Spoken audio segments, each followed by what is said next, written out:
വീണ്ടും ഒരു ക്രിസ്മസ് കാലം വരവായി.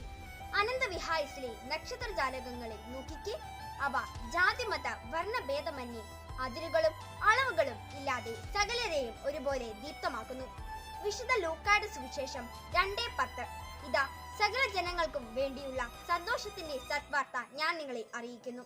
അന്നൊരു നാൾ കിഴക്കിൽ ഉദിച്ചൊരു നക്ഷത്രം ജ്ഞാനികൾക്ക് കാലിത്തൊഴുത്തിലെ ദിവ്യ പൈതലിന്റെ ശബ്ദത്തിലേക്ക് വഴി കാട്ടിയതുപോലെ ദൈവമക്കളായ നമുക്കും മറ്റുള്ളവരെ ദൈവസന്നിധിയിലേക്ക് അണിയിക്കുവാൻ ഓരോ കുഞ്ഞു നക്ഷത്രങ്ങളായി ജീവിക്കുവാൻ പരിശ്രമിക്കാം.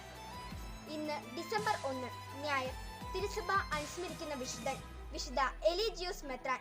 590-ൽ അദ്ദേഹം പാരീസിൽ ജനിച്ചു. പാരീസിലെ രാജാവിന്റെ നാണയ നിർമ്മാണശാലയുടെ മേൽനോട്ടക്കാരനും ഉപദേഷ്ടാവുമായിരുന്നു അദ്ദേഹം.